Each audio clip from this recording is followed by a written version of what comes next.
Hello दोस्तों, Dalip Hindi shorthand classes में आपका हार्दिक स्वागत है। दोस्तों, आज की डिक्टेशन दैनिक जागरण की संपादकीय डिक्टेशन है। डिक्टेशन की गति 80 शब्द प्रति मिनट होगी। डिक्टेशन स्टार्ट करते हैं 5 सेकंड बाद।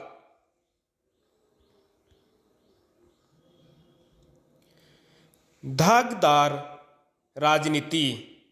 यह स्वागत योग्य है कि सुप्रीम कोर्ट उस याचिका की सुनवाई करने को तैयार है जिसमें यह मांग की गई है कि दोषियों को राजनीतिक पार्टी बनाने और किसी दल का पदाधिकारी बनने पर रोक लगाई जाए।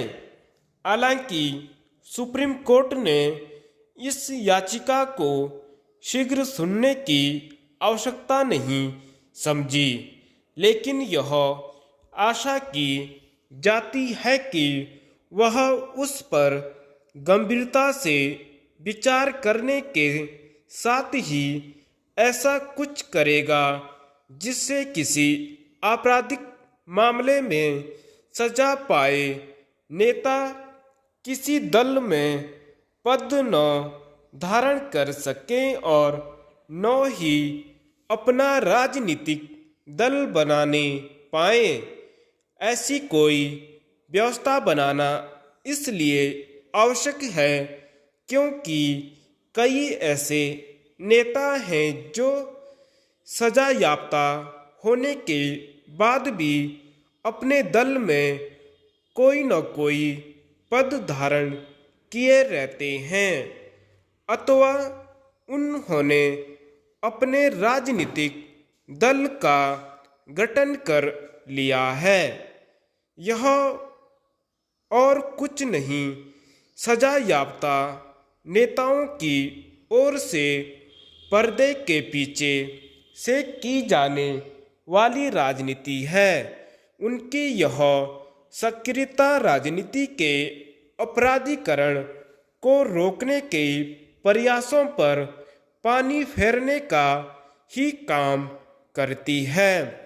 यह सही है कि ऐसे नेता चुनाव नहीं लड़ सकते, लेकिन वे राजनीति में सक्रिय रहकर उसे प्रभावित करने का काम तो करते ही हैं। ऐसे नेता कई बार दल विशेष के कर्ता धर्ता बनकर उसकी रीति नीति तय करने का भी काम करते हैं। इसी तरह वे यह मितियाँ प्रचार करके लोगों की सहानुभूति अर्जित करने की भी कोशिश करते हैं कि उन्हें राजनीतिक बदले की भावना के तहत जानबूझकर झूठे मामलों में फंसाया गया। सजा याफ्ता नेता ऐसे कुतर्क भी खूब देते हैं कि सबसे बड़ी अदालत जनता है। कई बार वे अदालतों के फैसले को सरकार का फैसला करार देकर भी लोगों को गुमराह करने का काम करते हैं।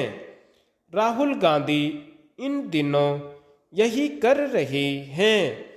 उन्हें आपराधिक मानहानि के मामले में सूरत की एक अदालत ने सजा सुनाई है और उसके चलते उन्होंने लोकसभा सदस्यता गंवा दी है, लेकिन वह और उनके साथी यही प्रचारित करने में लगे हुए हैं कि उन्हें सरकार ने सजा दी है क्योंकि वे उसके विरुद्ध बोल रहे थे।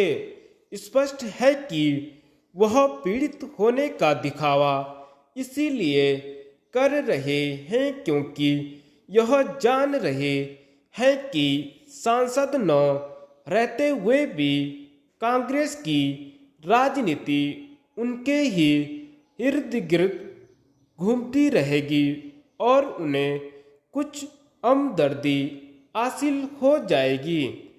कायदे से सजा याफ्ता नेताओं को राजनीति से दूर करने का काम राजनीतिक दलों को ही करना चाहिए, लेकिन वे न तो इसके लिए तैयार हैं और न ही चुनाव आयोग के उस प्रस्ताव को स्वीकार रहे हैं जिसके तहत इस पर बल दिया जा रहा है। जो नेता गंभीर आरोपों से दो चार हों और जिनके खिलाफ आरोप दायर हो चुका हो, उनके चुनाव लड़ने पर रोक लगाई जाए। समझना कठिन है कि राजनीतिक दल इस प्रस्ताव को स्वीकार करने के लिए तैयार क्यों नहीं है। धन्यवाद।